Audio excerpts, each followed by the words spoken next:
Let's go. You're listening to Making Data Simple, where we make the world of data effortless, relevant, and yes, even fun. So let's pivot back to Stacklok then. What's your 2-minute pitch? Given where the business is today, what's the 2-minute pitch on Stacklok? Yeah, so the 2-minute pitch is really this. Agents are powerful, but they're also sharp tools that are only getting sharper. And so for a real-world organization, enterprise organization, to be able to bring agents in to actually create value, and when I say create value, that means taking data, turning it into knowledge, turning a knowledge into a decision, and then executing the decision back into existing systems, you have to have a capability that connects these agents to these systems in a way that you can control. It needs to be a system that you can start to describe policy against. It needs to be a system that you can create, very high levels of observability against. And it needs to be a system that snaps naturally into the world that you're already living in, right? So if Claude and Anthropic are the Emerald City, someone has to pave out the yellow brick road. And so what we've built is ToolHive, which is effectively a system. It's an integration system for agents. It enables you to take the world of your existing tools, technologies, APIs, databases, etc., and start to present them in a way that's very natural for agents to be able to consume. But it also enables you to extend your existing policy frameworks to become agent aware. So you can start to describe policies that are, these are the policies for accessing the system with this identity. Now, if it's an agent accessing it, these are the additional pieces of scrutiny that I want to apply. And so it really is this selectively permeable membrane that sits between the fuzzy world of AI and the hard-edged, regulated world of traditional IT systems. Is that essentially another way of saying Stacklok really drives enterprise-grade MCP? Yeah, it's an enterprise-grade MCP platform. So what makes it enterprise? Why can't I, as a user, just go use MCP? And hopefully everybody that's listening, go look up MCP. Knows what MCP is. Yeah, you got to know what MCP is. But I think there's kind of 4 things that you need. Like, one is you need to put it in a box, right? So, hey, you're a developer, you've got Claude Code. And this happened to one of our customers. They didn't have the right controls in place. There was a supply chain exploit. They NPX ran something that was vulnerable, and bad things happened, right? So the starting point is you can't have these agents just running unfettered over your internet and expect your developers and operators to be scrutinizing the work on a continuous basis. Like, people are kind of crap at paying attention to, small activities. Unless you're specifically trained for this and you're explicitly hired for this, developers don't want to be there going like review, accept. You now have these very, very powerful systems that are running. So you probably don't want to enable them to just crawl everything on your internet. If you wanted them to be able to access your documentation site, it makes sense to have an MCP server that you can run, but it's only authorized to access your documentation site, which is controlled. So like at the networking level, the only thing it can see is your documentation site. So the first step is, putting a box around it. The second step is shadow IT is a real problem. Developers are building these things. They're building agents. These agents are increasingly powerful. They can do crazy things. So an enterprise often says, I'm fine with people using them. I just want them to use a controlled set of them. So a registry is an important kind of next asset to have in your sort of arsenal as you're starting to build this out. These are the servers you can use. This is where they're hosted. These are the endpoints you can connect to. And then when you connect to them, this is the policy that's inherited if when they're running, so that they are meeting the sort of earlier constraint of running in a hardened space. The third element is you need a gateway. You need to be able to project these tools through an endpoint so that an agent can consume them. And what we typically see is tool pollution is a real problem right now, right? You use one tool, it's fine. You add another tool, By the end of the day, you've got 200. You had one server, 2 servers, 3 servers. You now got 200 tools. And it just overwhelms the agent's ability to select tools. It becomes very expensive to run. And so having a smart gateway that is able to start applying things like semantic search to tools, so it just projects exactly the tools that basically we distill it down to find tool, invoke tool, or list tools, and then that simplifies the consumption experience. It also provides you a common place where you can start to apply authentication authorization. You can start to generate observability. So there's a lot of value in just vectoring all that traffic through a single control point. And then finally, you need the systems to manage your fleet at scale. The sad truth is that most organizations find themselves in a very unenviable position where it's mixed mode. Developers are running these things locally. A subset of these servers need to be run in a Kubernetes environment or hosted as a common asset for your organization. And some of them need to be proxied in from third-party SaaS providers. So being able to bring all of that into a sort of single control plane with a decent management experience is pretty significant. And so it's that runtime environment for these connectors, and it's a critical part of building the environment in which agents run. That all resonates with me. The one that really resonates with me, it just maybe hits me today more than anything else, is the tool pollution. Because I see a lot of these tools going out, particularly around an AI agent, and they say, oh, well, let's throw another tool, another agent in there, and then another agent, and another agent.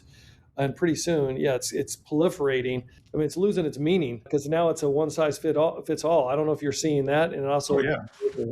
No, I mean that's exactly right, and it's interesting because it's also like these frontier models are pretty good at selecting tools up to a point, but even they will become overwhelmed. But when you start using smaller models, they're pretty crappy at selecting tools. So we've run a lot of experiments. I think one of the things when you're building an agent, you're an applied AI engineering scientist, and you're building an agent to do something. One of the biggest pains in the ass to get right is just tool selection rates, right? Like for most production agents, you want to get your tool selection rate over 95%. And that is achievable with a sort of relatively small set of tools in a frontier model. But once you start using smaller models, all bets are off. It turns out if you put semantic search in the flow, if you provide a very, kind of much more controlled interface where you ask the system to basically, here's the thing that you use to find a tool, provide the context that you want to find the tool for, and then you just provide, kind of semantic search in the back end and return the top 6 hits for tools, you can get very high selection rates for relatively simplistic models. That's a big part of it.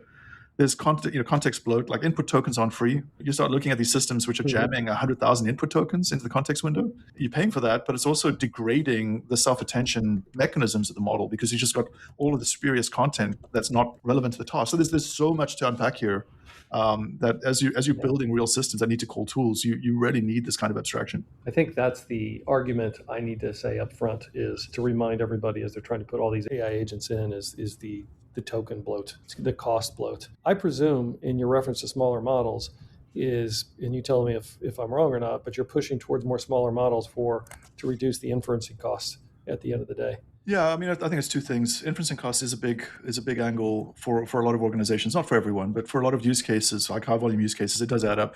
But it's also performance, right? It's also important to recognize that small models are much snappier. And so there's this sort of duality of reduced inference costs, but also much more rapid responses that is worth considering. Like inferencing costs come down, when you're using smaller models effectively. And it's important to recognize that, cost obviously drives dollars, but it also drives performance. Do you think customers, I mean, this kind of maybe a silly question, but do you think customers are ready for this? I mean, I see a lot of them trying to get just AI implemented, get their first agent implemented.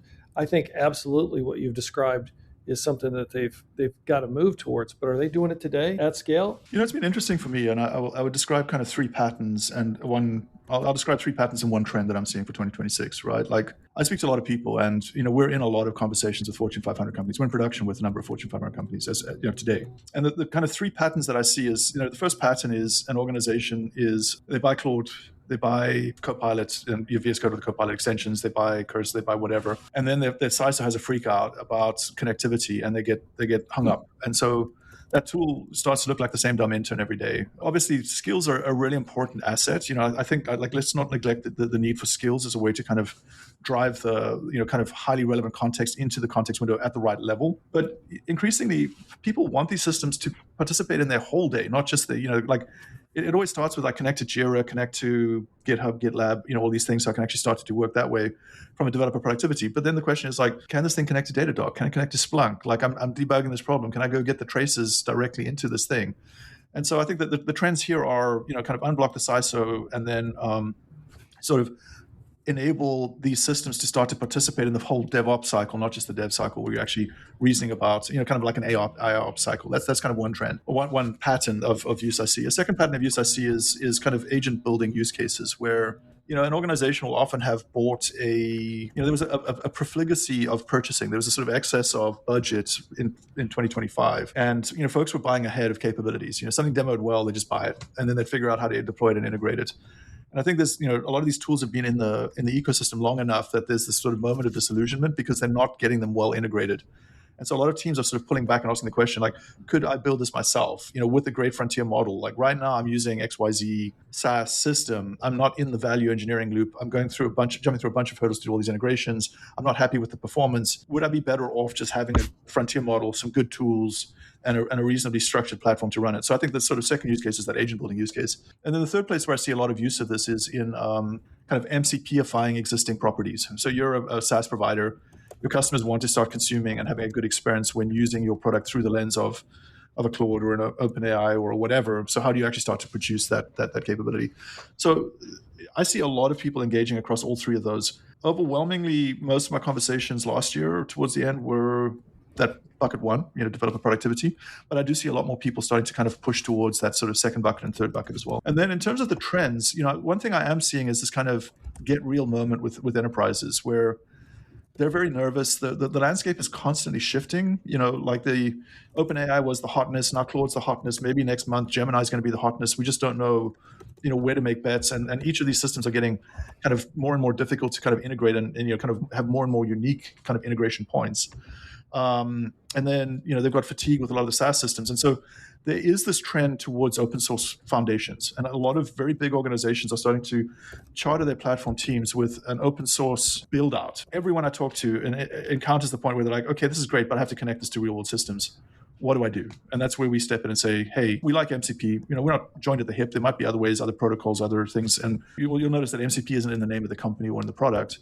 But it does represent this wonderful selectively permeable membrane that you can establish so that everything that flows through, the one thing that if it's coming in on an MCP endpoint, it's coming from an agent. It might be coming with an OAuth token that has the totality of a user's claims, but this is an opportunity for you to descope those claims, to apply policy, to extend your policy as code framework out in a way that's agentic aware. So that's what we're seeing out there in the wild. That's awesome. Now I know why the board likes you so much. Very clearly articulated. Hey, back to the landscape constantly shifting. I mean, yeah, we can see that in the market, in the fluctuations. Anthropic comes out with one comment, kills an industry for a day. I believe in efficient market theory long term, but in short term, it's always emotional market theory. Can you say anything more on where you think the fluctuations are going to go? Never take investment advice from me. Like I'm notoriously bad. It seems like you're doing pretty good. Well, I mean, I work with my hands and I make things and I sell them. The question is really not about investments. The question for me is just who you think the winners and the losers are going to be based on what you just said.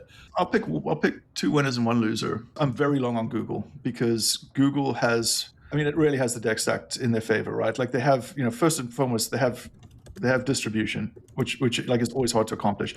Okay, let me just sort of step back a little bit. First of all, these things are not sticky. They're becoming stickier, but they're not sticky. Like it's very easy to page out a large language model because the protocol you're interacting with is natural language, right? Like the switching costs are almost non-existent. You certainly will build systems that are tailored towards specific models. You will do you'll tune your prompts and your tools and everything to a specific outcome.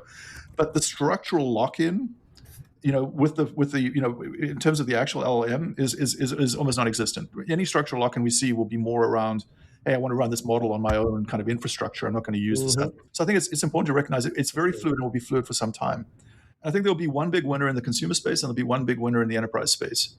I think the winner in the consumer space is Google because they have distribution, they have talent, they have data, right? Like the crown jewel of everyone's of these models is data. It's accessing those inferencing cycles, being able to train and evolve the models. And they have they have a vertically integrated capability that goes all the way down to the silicon. Like the only point of contention they have is TMC forge time, right? Like they're running on TPUs. They've got asymmetric advantages in terms of inferencing costs.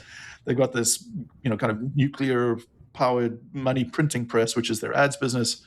And I think they will leverage that to kind of dominate the consumer space, and they will make good forays into the enterprise space as well. I mean, Thomas Kieran's done an amazing job of building an enterprise face on Google, and they will continue to leverage that, and they will leverage all of their capabilities. So I'm long on Google. I think Anthropic is doing remarkably well in the enterprise space, because they're self-identifying as an enterprise company right now. And they're kind of getting over themselves. Like they're actually making money. They're producing great technology. But I think the other thing that Anthropic has is they're a born in the age of AI company. Like Google was a cloud native company, right? Like Anthropic is an AI native company. I think they've embraced AI in a way that is going to give them massive structural advantages versus people even like Google, because their culture is built around AI, the way that they operate, the way that they communicate. Like they're an incredibly powerful kind of entity. OpenAI, I think, has just got way the hell out over their skis. I think that they're just too exposed. I just don't see how they can turn the corner. Like they've self-identified as kind of more consumer, and they're going to be competing fiercely with Google in the consumer space, but they don't have the distribution that Google has. They've made financial commitments that I'm not going to opine on, but that definitely make my eyes water a little bit. And so I'm relatively short on OpenAI, but I'm very long on Anthropic and Google. Dude, you're sandbagging on me. Nicely done, man. I appreciate that. I'm glad I asked it now. So just a couple more. Going back to the business. Who are you? Who's your major competitor right now? Would you say? Who's in this space? Who do you find yourself in the same discussions that you're in? So I mean, there's obviously a lot of startups. There's 25 startups in the MCP ecosystem. There are some more reputable ones like RunLayer. we see people like Mint MCP out there. There's a few of those. So I'd say that's one segment of competition. I think the other segment of competition is coming from incumbent technologies that have the ability to reach into the space, right? So obviously Cloudflare has been very active, but they're more kind of edge computing capabilities. I think some of the API gateway companies are sort of posturally positioned to kind of execute in the space. And then obviously the major technology providers all have their own theory on this.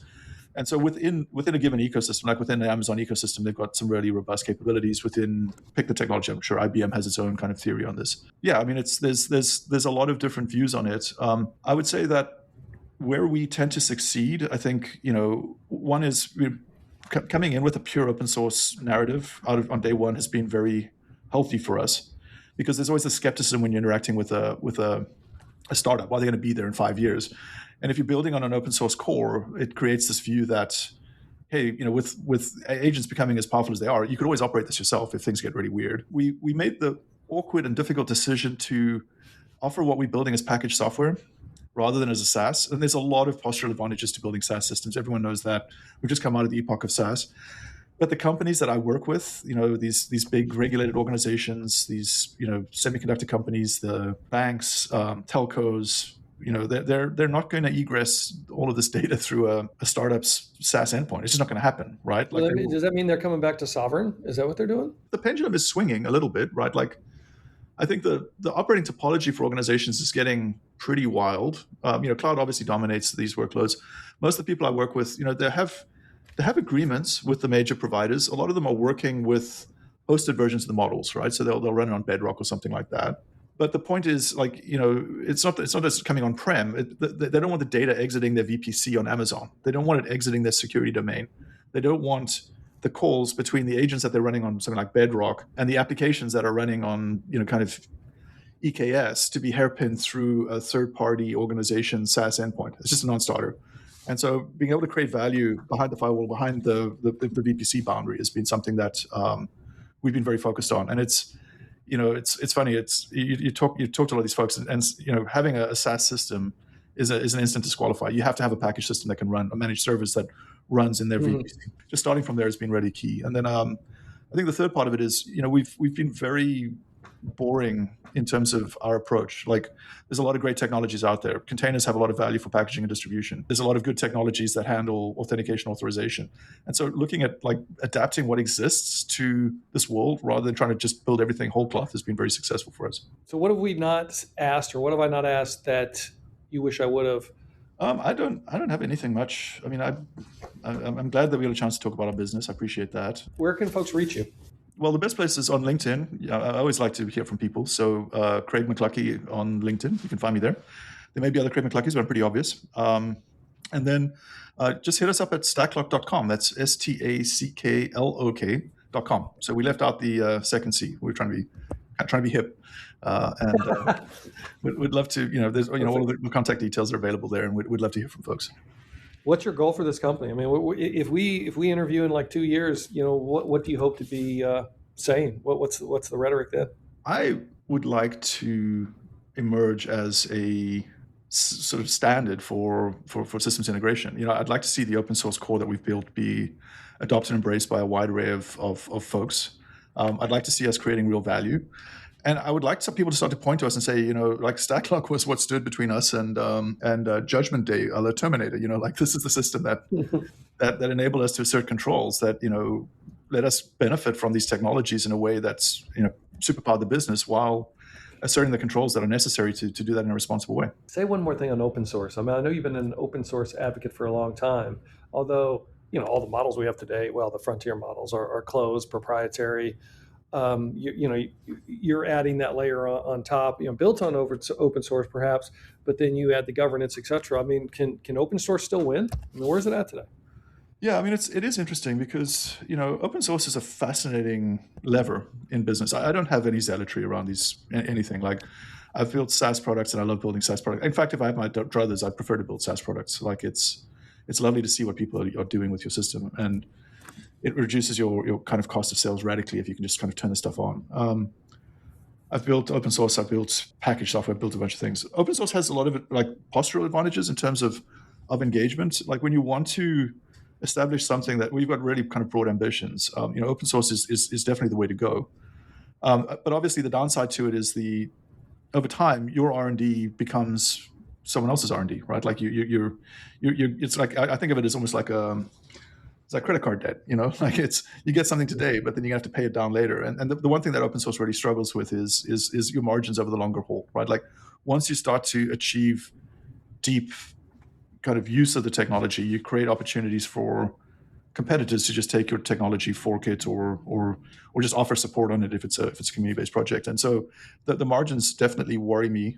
I think it's becoming more concerning, as these agents start to increase in capabilities, because the cost associated with maintaining an open source system, the unit economics of that are going to be highly disrupted, right? Like I always held Red Hat in the highest esteem. Like a lot of people don't understand what Red Hat really represents. It's this beautiful machine that creates downstream value from all of the upstream innovation that's happening in the open source world and fits it to the kind of enterprise consumption patterns. And like a pure open source player in my mind has always been bounded by the margins that Red Hat kind of produce, which are pretty good. But Red Hat, it's a formidable machine. As we look to the future, the unit economics are going to be completely different, right? Like the cost economics of maintaining, like doing effectively what Red Hat does, is going to come down. And so the way that we think about this is, we are building on an open source core. We want to solve the problem that's right in front of people with open source, but we also have to offer up commercial capabilities that are not open source that an organization can optionally decide to use or not, right? So the open source needs to stand on its own. You can't play crazy games with open source communities. Like you will alienate everyone if you play games with licensing models and you hold back commission, contributions, etc. And so for me, like what open source is really doing is it's a ticket to ride, and it gives me an opportunity to build something that creates real value in the world that people use sustainably and embrace for its own sake. But then it gives me an opportunity to present people with something that complements it, that might create more value, solve other problems, solve the problems they encounter on day two, that they can choose to buy or not buy. Like I'm never going to pull the rug out from under people's feet and say you can't use the open source. Get the open source to a certain point, and then present the optional use of a commercial component to solve the problems that crop up when you're using it at that higher scale, or for these new use cases or in different environments. So think about it as an open core model that we're embracing. Who's the father of Kubernetes? Well, it's myself and Joe and Brendan. I came up with the name. Amazing. I was driving to work and we tried everything. Really? Yeah. That's amazing. How'd you come up with Kubernetes? I was desperate. We'd come up with a lot of like nuanced, thoughtful names, and we kind of ran them through the Google legal apparatus, and they were just consistently shot down. And so I had maybe 2-3 days to pick a name before we announced the damn thing. Brendan wanted to call it Project 7 after the Borg, but I didn't feel great about that. And I was just driving. I was like, what am I doing? I'm driving to work, and I was thinking about Docker containers, a nautical theme. Like I need some white space. I was like, maybe we could go like Ancient Mariner. And then I just was like, well, what's the Greek word for like for a helms person, like a pilot of a ship? Because if you think about Docker as the container on the ship, what's the name of the helm? And so that's what I came up with Kubernetes, and I named it that. Yeah. And then it was funny because my brother-in-law came to me afterwards and he was like, oh my God, Craig, that's such a brilliant name. Like, Kubernetes is the root word for cybernetics. Like, you've talked a lot about control theory as you're building this stuff. Like, that's a really smart name. I was like, I knew nothing of that. And I was like, I just got lucky. Like, I didn't know that Kubernetes was the root word for cybernetics, and, like a lot of what came on the back of that. But yeah, it was funny. And I guess Stacklok was a similar kind of version. Like, it's just, I don't think picking a name matters that much. Like, people get all kind of talked out about it, but it's the story you tell with the name that really counts. So you just pick some white space that kind of fits. It needs to be not too, not too negative. Like I kind of regret Heptia was my last company, and it does sound like a socially transmittable disease. In hindsight, I should probably. Well, look, I should probably you make Kubernetes ubiquitous, man. Everybody uses that. It's like Band-Aid or whatever, So you hit it well on that one, man. That's awesome. That's a great story. Stacklok was just, I think I was just came up. Here's one question I like, because I always get something like when I asked you earlier a question, you said, I'm not going to give investing advice, and then you just gave some amazing advice, not investing, just on the where you think the business is going. What's true, but no one would agree with you on? Here's something that's just a thought. Like it's just the thought of the day. Like AI ethics matter, and a lot of people will take that statement and be like, is this is this coming from the perspective of like just kind of sort of general ethics, human ethics, morality, etc. And I mean, certainly to a point. But I think that, one thing that people don't appreciate is like these tools are getting sharper every day. Like every day they're getting sharper. And so one sort of consideration is like, send the data to a company that has good ethical boundaries because it's the biggest gift you can do. Sure, that I do agree with that as a human being. But I also think that as you're building these systems, an organization that takes AI ethics seriously and is building a lot of robust controls into their systems, at the end of the day, you are going to be accountable for the behavior of this tool. Think about it that way. Like, where are you getting this dog from? Like, is it a pit bull or is it a Labrador? Like if they do the same job, what kind of dog do I want in my house? And I do think that like AI ethics will shape behavior over time in ways that we can't quantify. And I think it's more important than people probably realize. I don't want to get into the morality debate. I have my own views, but I respect that everyone has their own views on these things.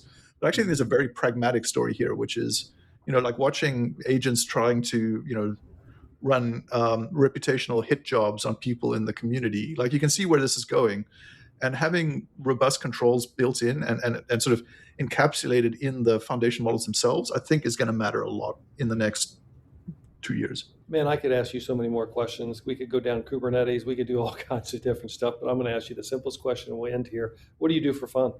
When you amongst all this stuff, you talked about your wife, whatever, your vacations, what do you do for fun? I like spending time on my ranch. Like I'm never happier than I am when I'm on a ride on lawnmower, just buzzing around, not thinking about stuff. I'm going to be mending barbed wire fences this weekend. Like I like to just be out there. Wow. And how do you have time for that?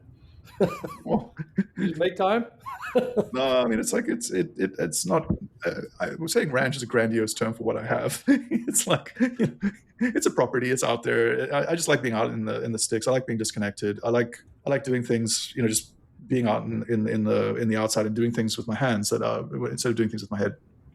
I saw a guy out the window there blowing off stuff. Where are you guys at? I mean, it's March 6th as I'm recording. It's still pretty cold. I'm in New York. I'm colder than hell here, so you must be someplace warm. Well, right now I'm in Seattle. It's not warm in Seattle. I knew you had your business in Seattle, but I was going to suggest that, but I don't. I live most of my time in Seattle, and it is pretty damn mild. Like it's been a very mild winter here as well.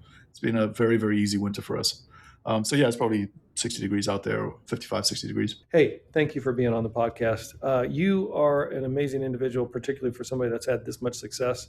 Very down to earth, grounded, answered all the questions, did it very eloquently. So I appreciate you, man. Thank you. Craig McLuckie with us today. I hope we're talking about Stacklok just like we talk about Kubernetes on a daily basis. You know how many times I say Kubernetes in a day now? I want to be like, I feel like I'm like that 80s band that had that one hit song. and then they spend the rest of their life going to like more and more decrepit things, just singing that one song for older and older audiences. Dude, you've had Heptio, you've had more than one song already, so you can't even claim that. You can't claim that. I just want to I want to be known for something bigger than Kubernetes if I can. That's pretty big though, man. That's pretty cool. If you're a nerd like me, I think it's pretty cool. So I'd be super proud of it if I did it. So good for you, my friend. All right. Thanks for having me on. All right. Thank you so much. Hey, podcast listeners, thank you for listening. See, we get the best guests right here. Hit me on almartintalksdata@gmail.com. If you need anything, let us know. We'll get the people on you want to see.